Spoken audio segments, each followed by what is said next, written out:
Okay, it's 6 guys. We can start. It's almost time. So, firstly, good evening. Good evening, everyone. It's a Saturday, right? So, it's basically a class for standard 11 students.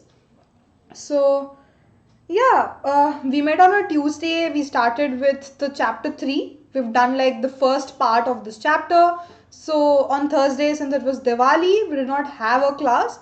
Therefore, here we are on a Saturday evening. We'll be discussing about the part 2 of the chapter 3, right? Which is titled as An Empire Across Three Continents, where the major focus, as we have discussed in the last class, is the Roman Empire, right?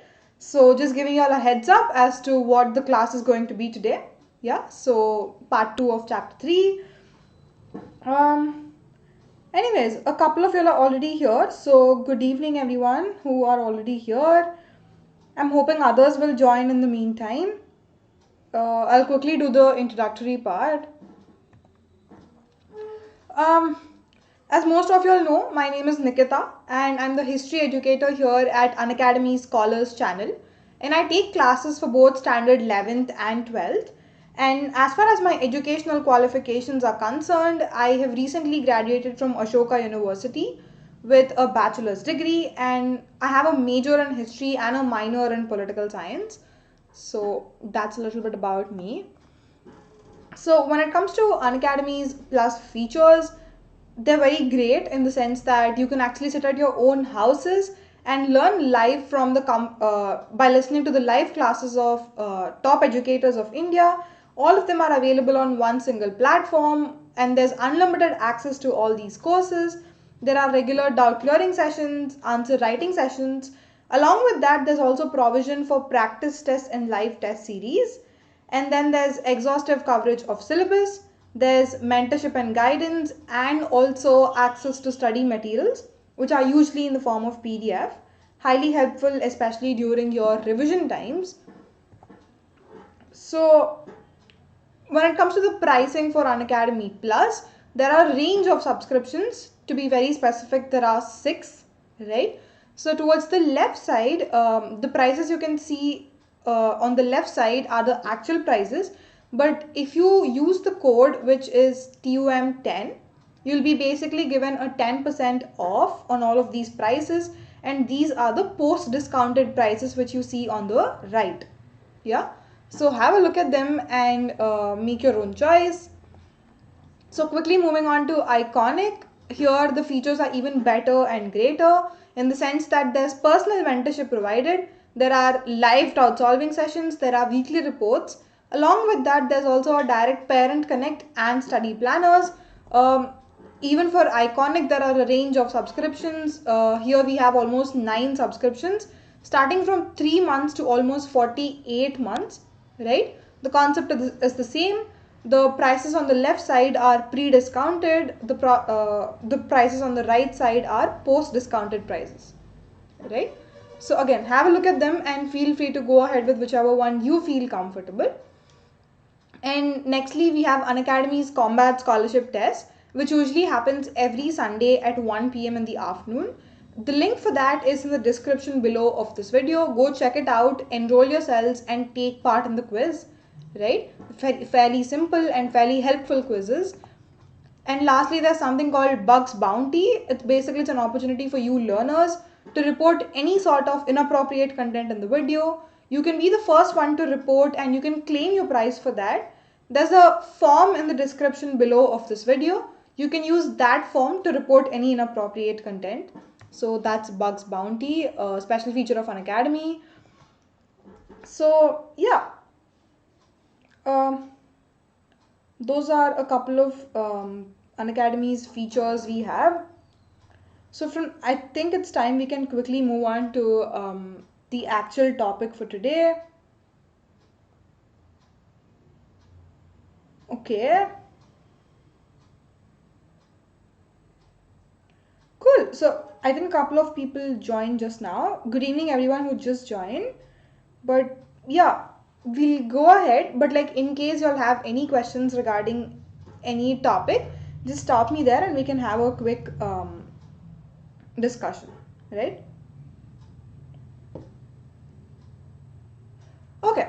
So we were basically talking about the peacefulness or like the political instability of the first 2 centuries.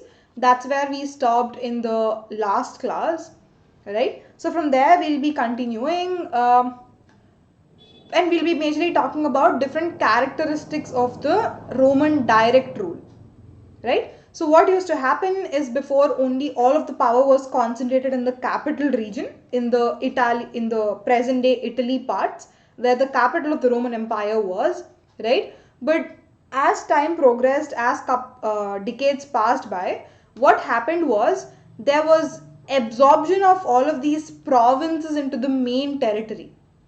What does this mean? All of the territories which obviously are under Roman control, like Roman Empire control, that is an established fact, but they did not have much agency or they did not have much power before.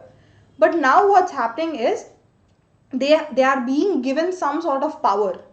They are, like, given the labels as a province or like a provincial territory within the Roman Empire, right? So that sort of status is given, yeah, to all these neighboring kingdoms, right? So, and that's how they became important and also in some way significant to the contribution of the success, right? So we look at what they are and we'll talk about them in detail in the next couple of slides, right?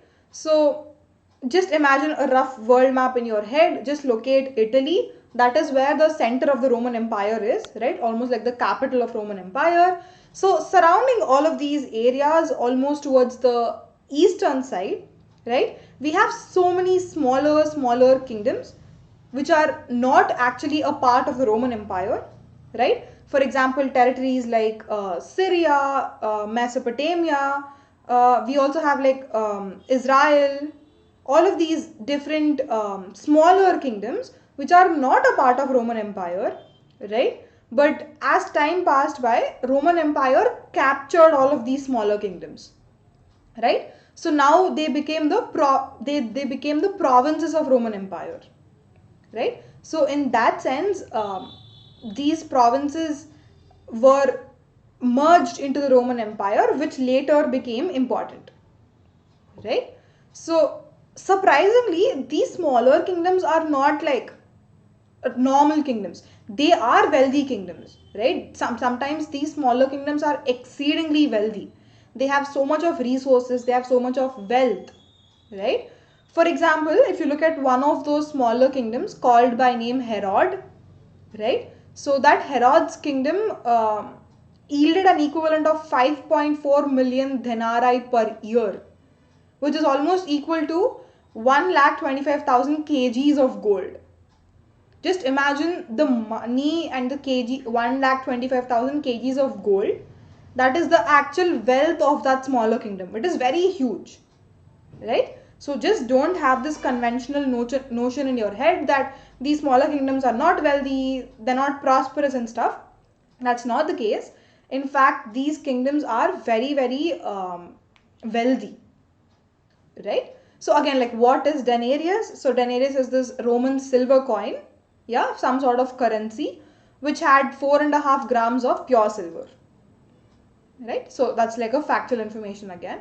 So yeah, these are a couple of points to remember for this slide. We'll quickly move on to the next. But like, guys, in case you all have any questions, please let me know. We can talk about at least that particular thing in detail, right?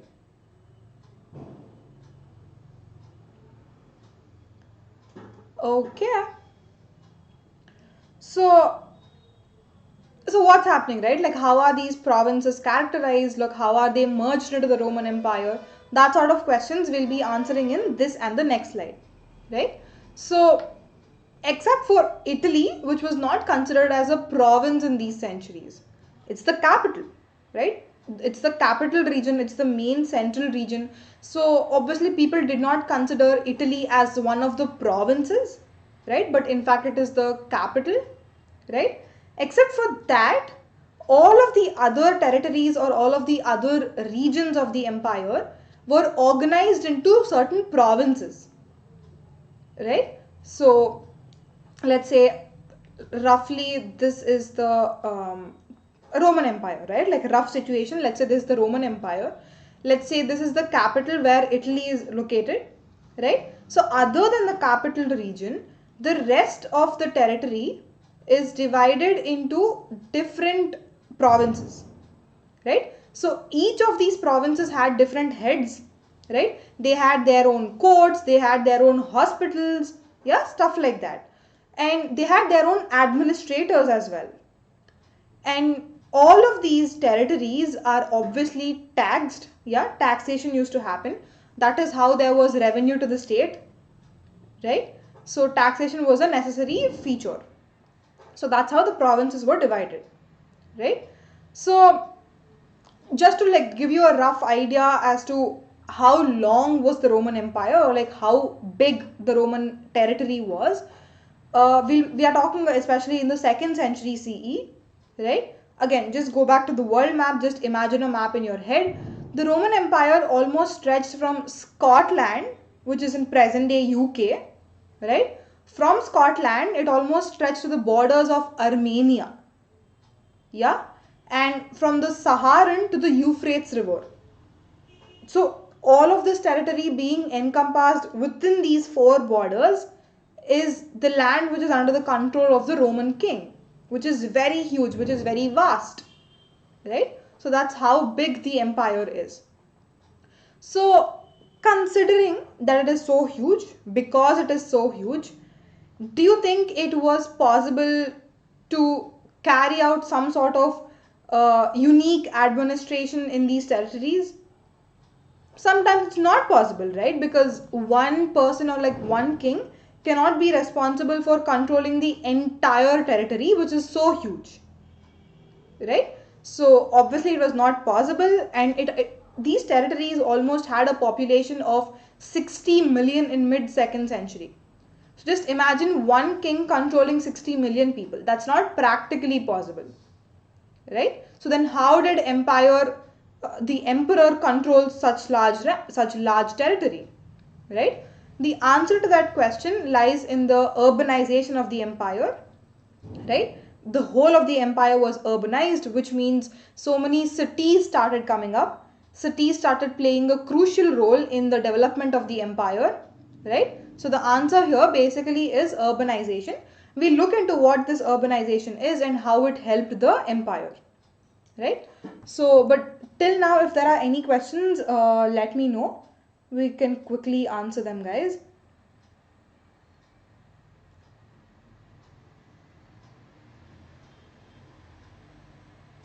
Um, I don't see any questions. I think I can go ahead if there are none.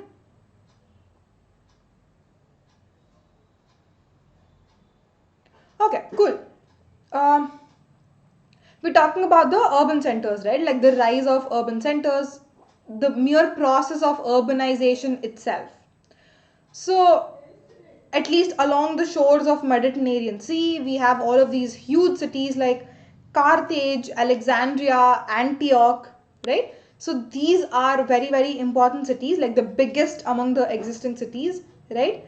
And they truly form the bedrock of the imperial system, meaning that they're very important, right? They are the support system, or like the base, yeah. So it was through these cities, right? Why are we telling repeatedly that cities were important? Because it was through these cities that the actual Roman government was able to tax the provincial countrysides. The same thing, right? Like one emperor can't go to every place and keep taxing every individual person. That's not practically possible.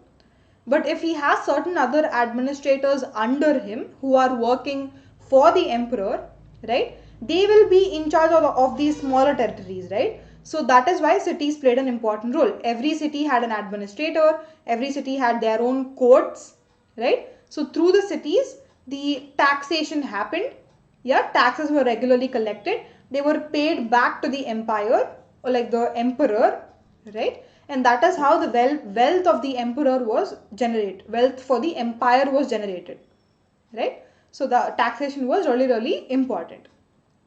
But like, who are these administrators, right? Like, just randomly any person just can't become an administrator. They can't be given the right to collect the tax. There needs to be some qualifications, or there needs to be some requirements, right? So what are these requirements?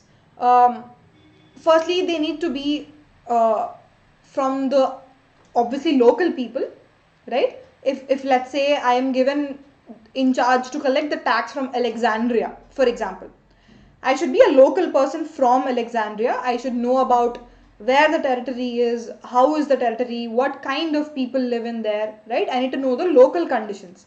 And secondly, I need to be from a upper class background, right? So this class background is again very important. Local people, upper class background, they were selected by the emperor, right? And an alliance was formed between this administrator and the king, right? And then taxes were raised. The administrator used to take care of taxation. He used to collect all these taxes. Certain amount he used to keep it with himself, and the remaining he used to give it back to the king, right? So that's how the taxation happened. That's how the revenue of the state was generated, right? So also, like, throughout the 2nd and 3rd centuries, it was the provincial upper classes, it was these administrators who supplied most of the cadre that governed the provinces and commanded the armies. Whatever money was coming to the state, it was only via these upper classes, provincial upper class people, right? So that's the basic gist of this slide. Okay, any questions till here, guys?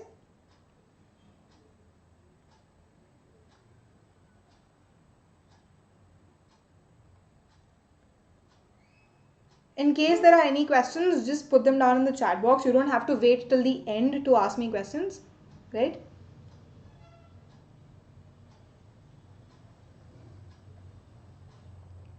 Okay, I'll go ahead. Cool. Because of, see, these urban elite people are coming up, right? Like urban upper classes people are coming up. So what do we see here? A formation of a new class, a formation of a new category of people who are rich, they are wealthy, they are from upper class, right? They have some sort of power to collect the tax. Basically, they are administrators and military commanders, right? So they are gaining a lot of importance. What does this mean? Going back to the previous class where we discussed about three important wings of the empire, which is the king, the senatorial class, and the army, right? So this second category of people, senatorial class, became threatened because of the rise of these administrators, because they are taking up their positions, right? Like whatever job the senatorial class used to do earlier, that kind of job is now being done by these new administrators, which means senatorial class are losing their importance. They are losing their own jobs, right? So that is why obviously senatorial class did not like these administrators. Yeah. And if you just look at one particular emperor by name Gallienus, who ruled from 253 to 268, almost for 15 years, right? So this particular emperor Gallienus, he actually consolidated the rise of the senatorial, rise of the administrative class, right? He thought that the administrators and the military commanders from the urban upper classes, they were much more efficient, yeah. And then he started excluding all of these senatorial people from military command, and all of their jobs are now transferred back to the administrators. So obviously senatorial class did not like this. They in fact hated the administrators, right? So that's what the Emperor Gallienus did when he was in power. And it is very evident through all of these sources that he forbade senators from serving in the army. Yeah, senators did not have any sort of access to the military or like the army, right? They are not in control of any part of the empire. Basically, they are powerless, Yeah, they are very helpless, they are powerless. So obviously they did not like that. So what all is happening, right?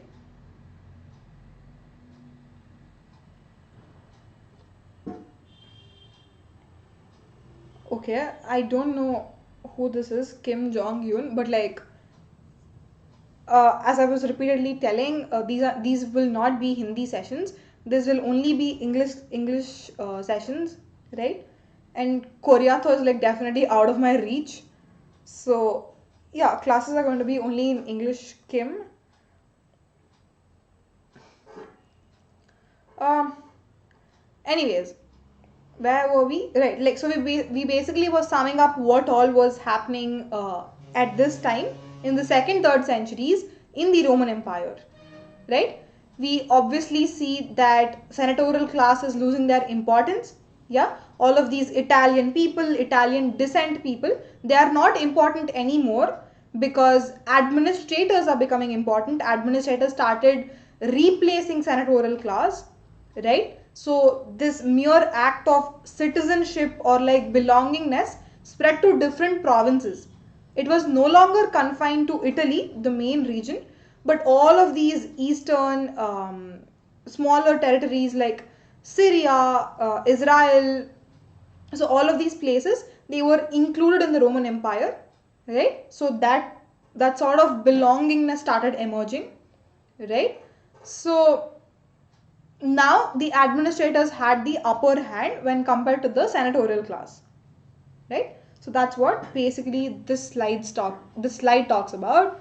So till here, if you all have any sort of questions, we can clarify them first.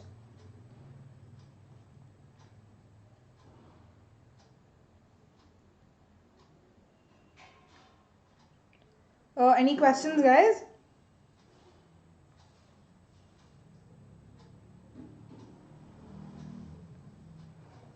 Okay, I don't see any. I'll move ahead. So again, what do we see? These trends reflected the general decline of Italy within the empire, right? Because obviously all of the power is not in the hands of Italy now.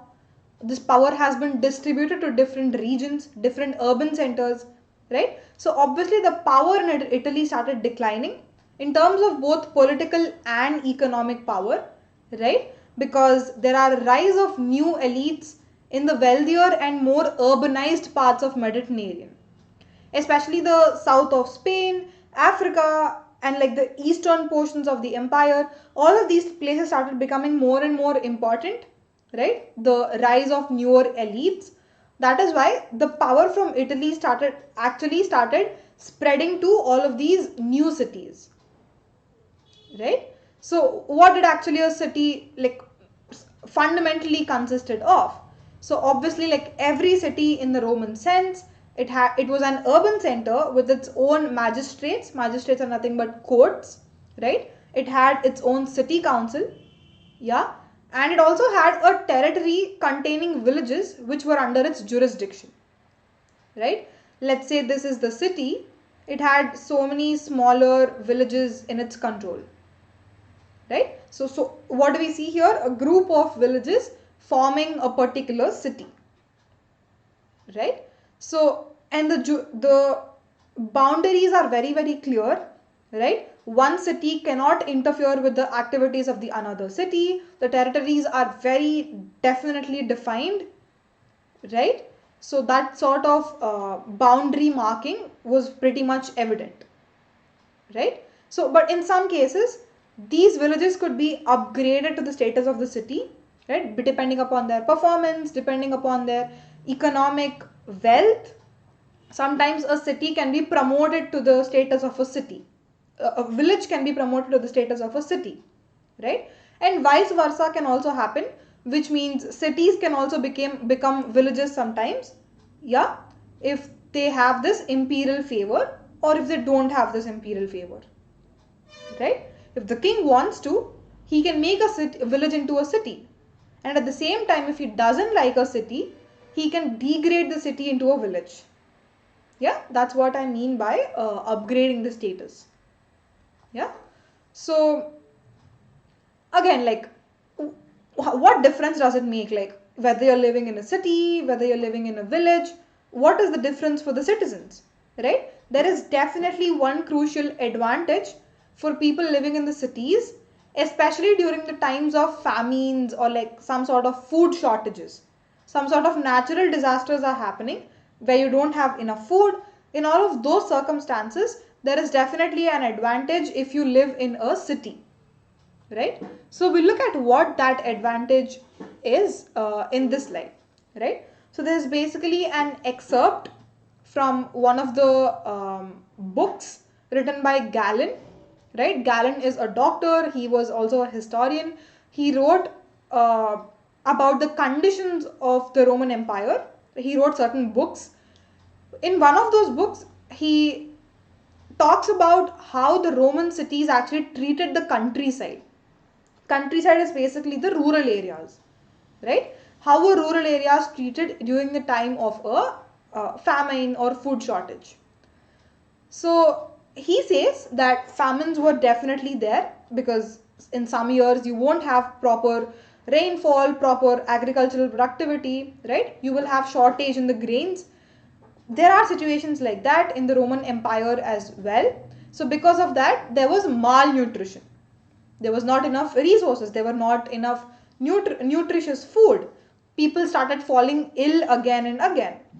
So the city people, what they did was, whenever agricultural productivity used to happen, they used to take how much ever they want, yeah, according to what their needs are. They used to collect this grain and go back to the city, right? And they used to store these grains, which will be the food for the entire year, right? Be it wheat, be it barley, beans, lentils, pulses, whatever it is, all of these resources are taken back to the city by the city dwellers, and they will store it so that they'll eat the same thing for the whole year, right? But what's happening to the rural people? What's happening to the countryside people? There's no food available. Whatever was available, city people took it away. They are living happily. They don't have any shortage for food, right? But on the other side, these countryside people, they do not have enough food, right? Whatever little was available, they ate it, but like at some point they ran out of food and they started eating all of these unhealthy foods like twigs or shoots of the trees, bushes, like roots of inedible plants. All of these are not that healthy. They do not have any sort of nutrients, right? But they don't have another choice. They have to survive, and that is why they resorted to unhealthy foods. Yeah, so that is one advantage of living in the cities, especially during the times of famines and food shortage.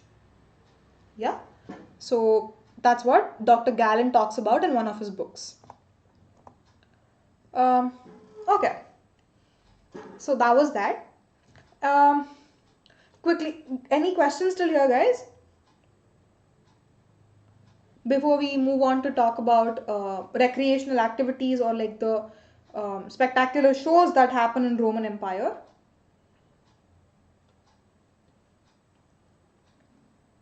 It's a fairly easy chapter, I would say, especially after we talked about the Central Islamic lands, which is a very, very difficult chapter, right? So after studying that, this third chapter seems to be pretty easy.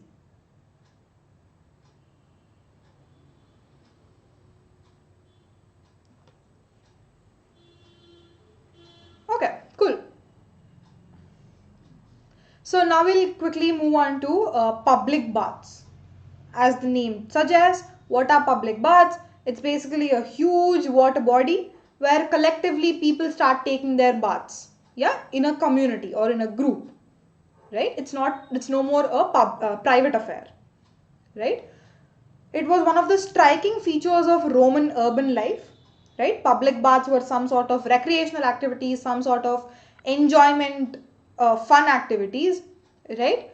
But that is the case in Roman Empire. But at the same time, if you look at Iranian Empire, right? In Iran, once an Iranian ruler tried to introduce this public bath concept, right? He faced huge criticism from the clergy there. Clergy were in total opposition of this concept of public bath. They were like, water is a sacred element and how can you like disrupt it? How can you disrespect it by making it a public activity? Yeah, so much of hatred, so much of criticism. That was in the Iranian Empire, right? But Roman Empire did not feel it that way. They looked at public bathing and public bathing rituals as some sort of fun activities, right? Every urban member almost participated in this, irrespective of the gender, male, female, children, right? Everybody took part. It was some sort of entertainment for them, right? And also the mere source of entertainment or the factor of entertainment in Roman people, in Roman citizens, is crucial because according to some of the sources, we get to know information that almost 176 days of the year, which is exactly half a year, some or the other spectacular shows, entertainment shows used to happen. Which means entertainment was very, very important to them. They had so much leisure time. They wanted to get involved in some sort of recreational activities, right? So in that way, Roman people ka life was categorized or characterized, right? Okay, so that's the life of Roman Empire till the 2nd century. Yeah, everything was going very smooth, everything was just so prosperous. Yeah, so till now, if you all don't have any doubts, then we'll quickly swap into the 3rd century crisis, right? Now the situation is no more under control, all chaos, all conflicts, right? So we'll look at that part. But like till now, if you all have any questions, put them down. We can quickly answer them.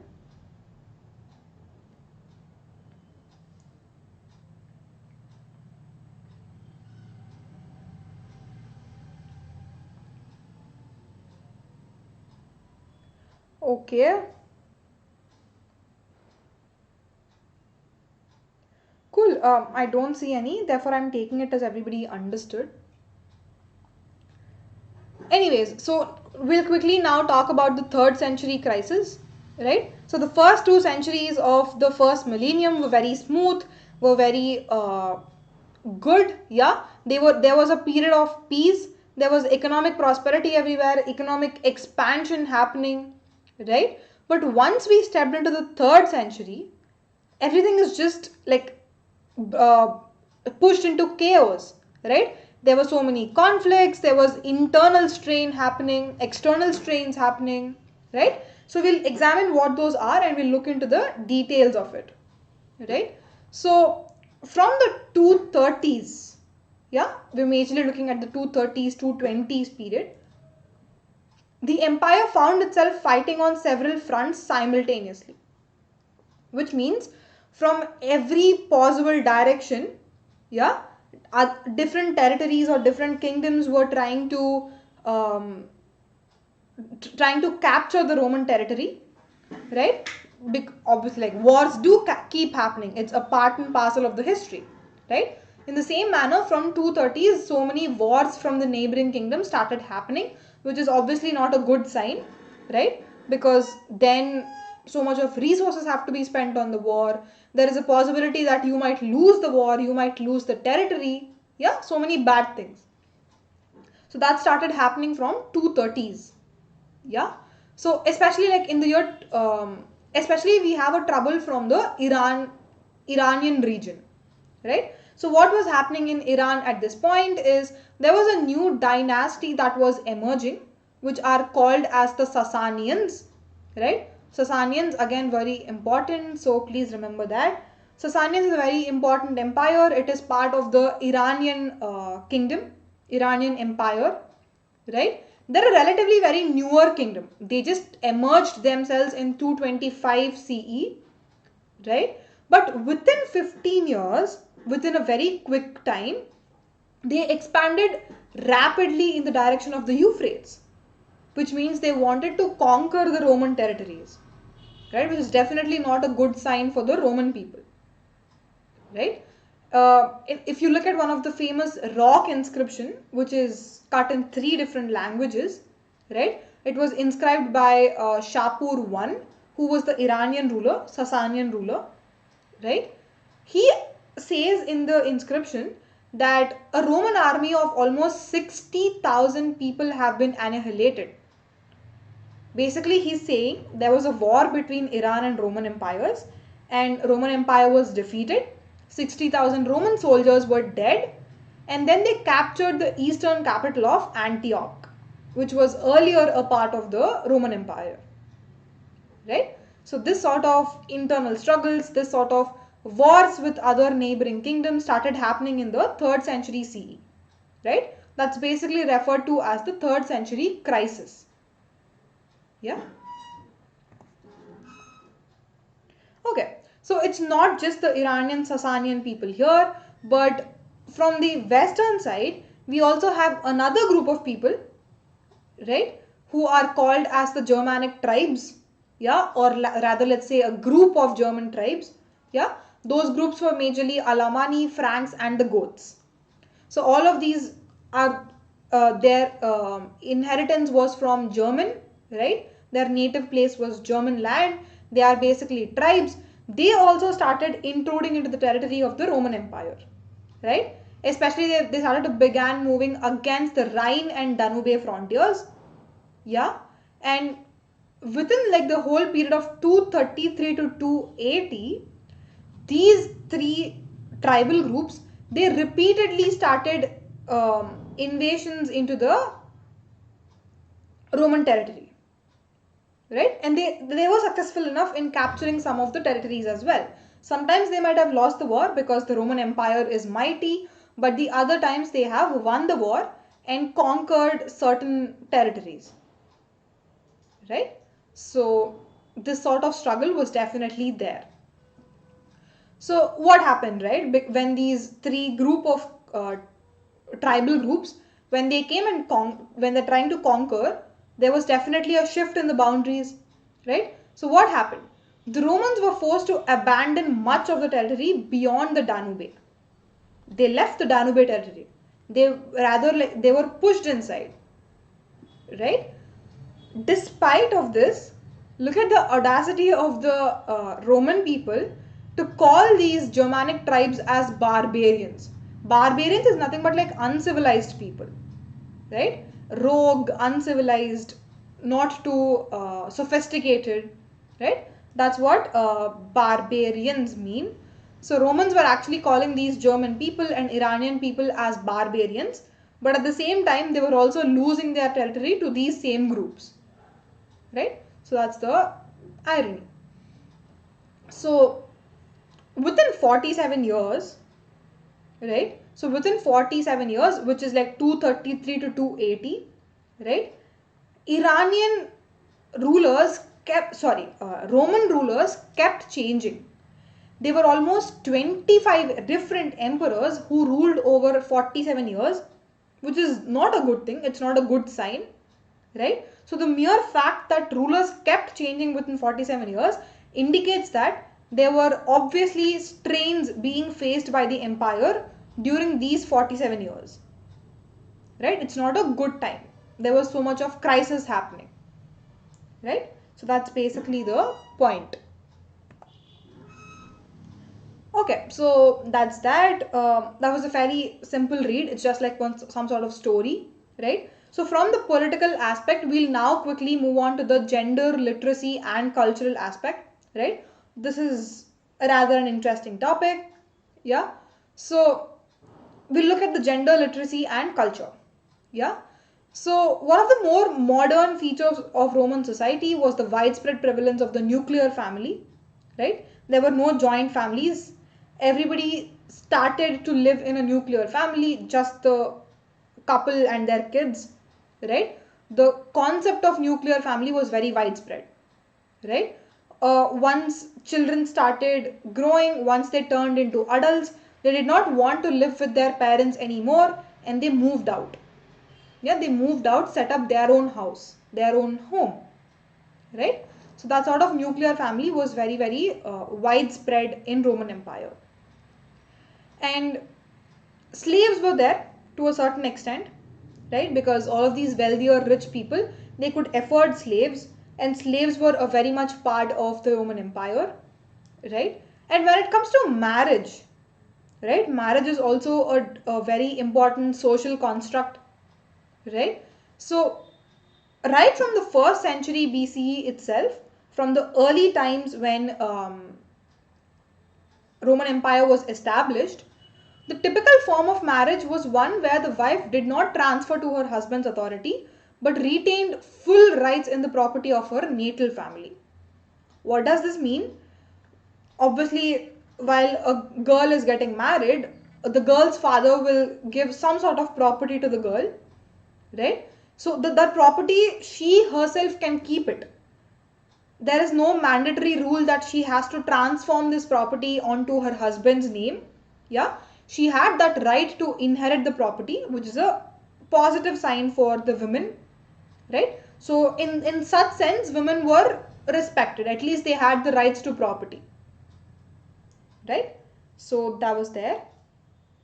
uh, Ayushi just joined us. Hi Ayushi, good evening. But yeah, we were talking about the inheritance or like the property rights of women. That was very much a crucial feature, right? And while the women's dowry went to the husband for the duration of the marriage, right, the woman remained a primary heir of her father and became an independent property owner of her father's death. Again, the same, fairly same point, right? Like even when the father dies, right, she has that right to inherit the father's property after his death, obviously, right? She could be the sole owner. She doesn't have to share that wealth with somebody else like siblings, husband, nobody. She can be the rightful owner. Yeah, so that's how the marriages or like the rights of property for women were there in the Roman Empire. So women obviously did enjoy certain legal rights in owning and managing property. Yeah, so that's that. Any questions till here? Ayushi, regarding the Menti quiz, probably the Menti quiz will be happening on Thursday, which is what, I think 11th of November, right? If I'm not wrong. We still have two more sessions to go. So I was thinking one I could take tomorrow and the other one on Tuesday. And then on Thursday, we can have a quiz on this chapter, right? So that's roughly the idea. So the answer to your question is Thursday, Ayushi, which is 11th of November. Um, okay, so women basically enjoyed legal rights. Yeah. And when it comes to divorce, right? Like if let's say the couple is not happy, they want to divorce, that was also relatively easy, right? What you had to do was just send like a formal notice, basically intending that you want to dissolve the marriage. Either of them can initiate it. Like either the wife can do that or the husband can do that, right? Divorce was also pretty much easy. Yeah, but the age by which you will get married is some sort is different for men and women, right? When it comes to male people, they were usually married in their late 20s and early 30s, 25 to 35, right?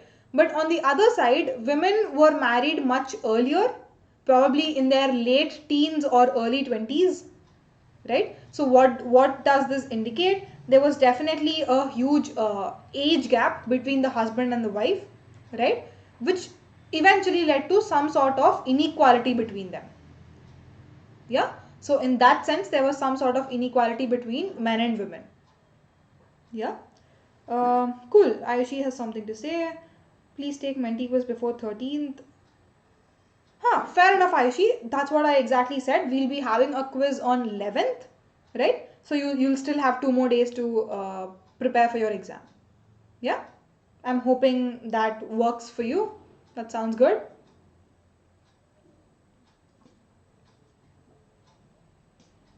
Mm, okay. Yeah, we were talking about the age gap. Right. So women were married much earlier when compared to men, and that sort of led to inequalities. Yeah, and the type of marriages that used to happen were generally arranged marriages, right? And it is pretty obvious that men tried to dominate women, or like the husband tried to dominate the wife in certain sense, right? That was there. It is unavoidable. Yeah. There was a bishop by name Augustine. So he usually writes a lot of books. He was the bishop for the city of Hippo. Yeah. So he spent most of his life in North Africa. Yeah. Whatever his situation is, basically in one of his books, he writes that the women of the household, or especially his mother, was regularly beaten by his father. Domestic abuse. Yeah, and that it's not just the case with his mother and father, but like every other woman or every other wife in that small town where he was living, they also had all of these bruises on their faces and different parts of the body because they were hit by their husbands. Yeah, that sort of domestic violence did exist in the Roman Empire, right? So again, it's a inequality.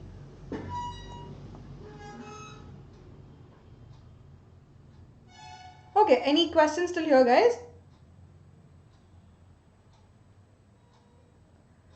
Uh, this is fairly a simple read. Like no, not any concepts are also involved, so it should be clear as far as I think.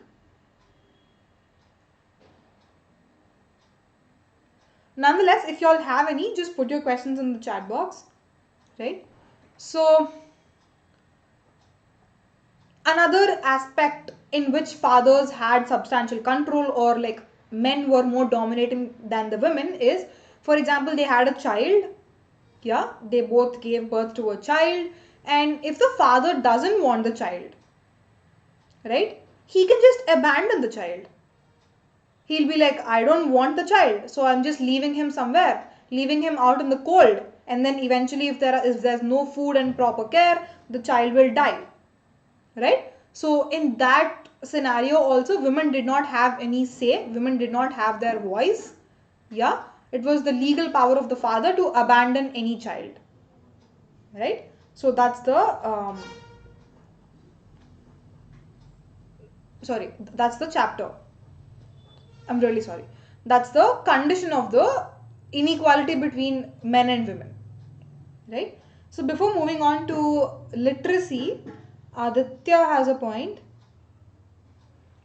Aditya, yeah, I just wanted to say that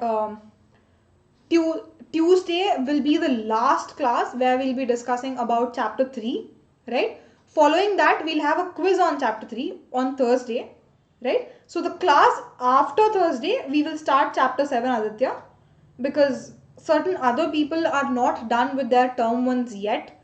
So we'll wait till Thursday, right? By Thursday, I'll try to finish up I'll try to wind up the whole of term 1 syllabus, and from the class after that, we can have a fresh mind to discuss chapter 7, right? That's the rough plan, Aditya, we have as of now, but yeah. Okay. Thursday class है या फिर Saturday? Again, we have a class on Tuesday where we'll be talking about this chapter, right? Tuesday is next Tuesday, like coming Tuesday, right? The class after that on Thursday, we'll be having a quiz on chapter 3. So basically, which means from Saturday, we'll be talking about 7th chapter. Yeah, so it's Saturday, Aditya. Anyways, so we'll quickly move on to discussing about literacy. Yeah, were people literate? Did they read? Yeah, stuff like that. So even while talking about literacy, it is not the same throughout the empire, right? In different parts of the empire, literacy rates varied. Yeah, for example, if you look at Pompeii, yeah, Pompeii is one of the important cities in Roman Empire. Again, some sort of volcanic eruption happened in the year 79 CE. After that, no more people are living in Pompeii. But at least before that, in Pompeii, there was widespread casual literacy, right? So many people were literate, so many people could read and write. Yeah. How do we know this? Because if you like just stroll through the streets of Pompeii, you will come across these varied advertisements and graffiti found all over the city, right? But that's how we know that people of Pompeii were educated or people of Pompeii were literate. But on the other side, if you look at Egypt, for example, yeah, I don't think there was any sort of literacy there. Like, fair amount of people could read and write, but only some people.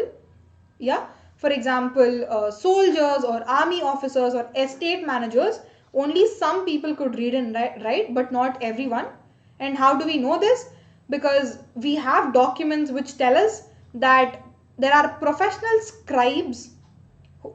Yeah, only they used to write, only they had the ability to read and write.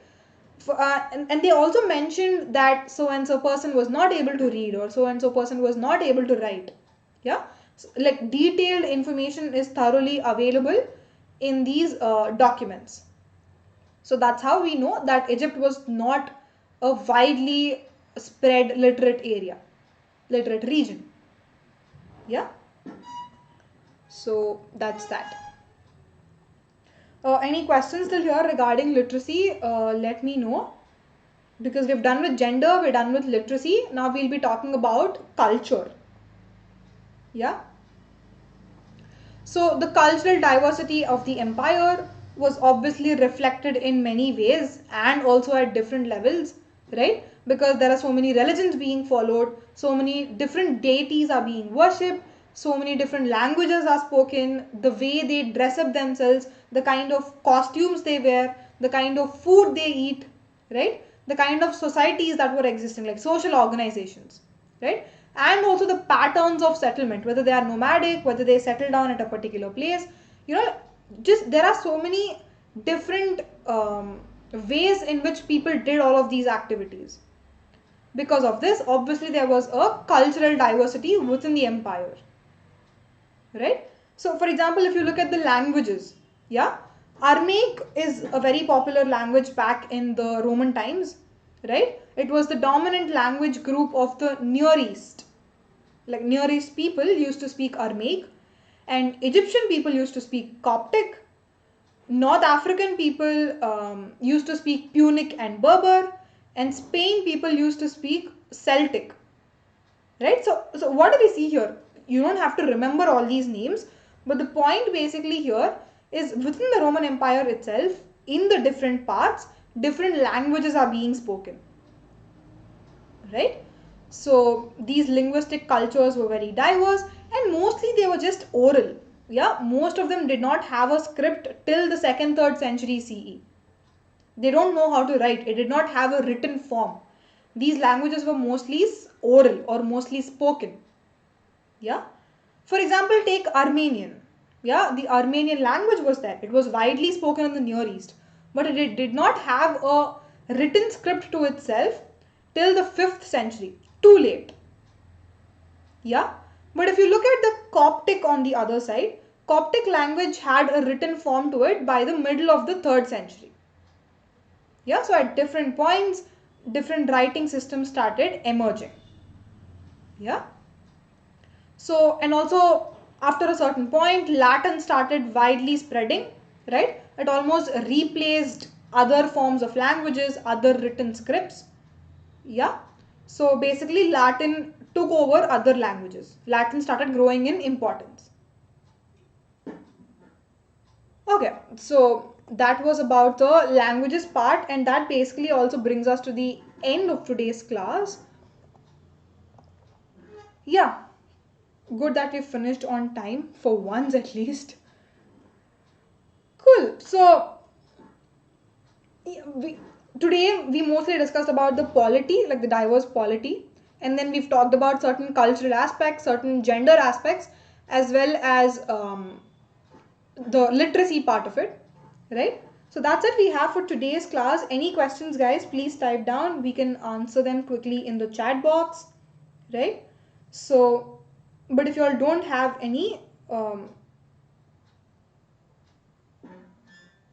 sorry, yeah, but if you all don't have any, you can like read the book, read your textbook, or like go through the lecture again, and like if you all have any, you can put it in the chat box or in the comment section below, or you can even ask me in the next class.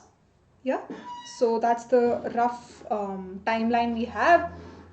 And yeah, I'll try to wind this session up. So there's some sort of crash course happening for standard 11, right? It's basically it covers both the syllabus of term 1 and term 2.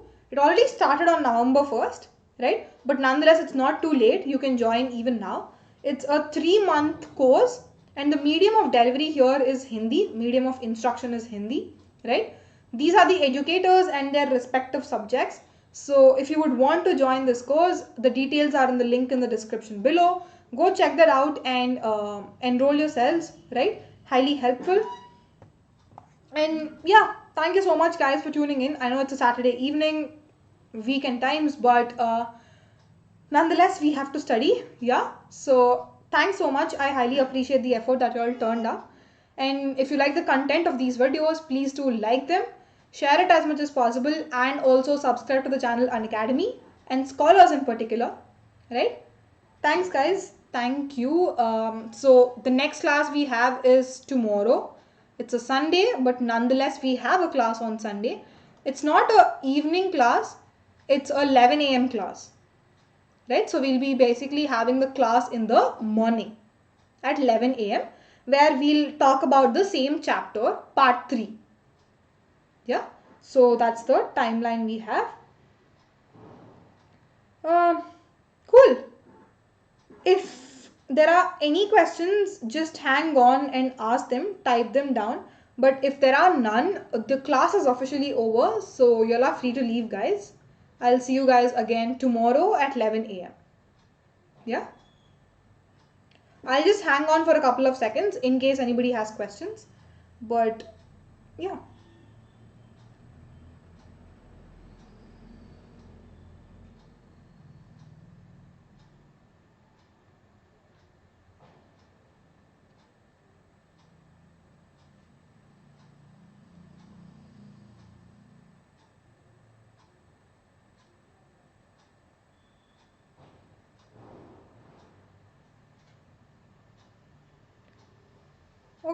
Okay, I don't think I see any questions.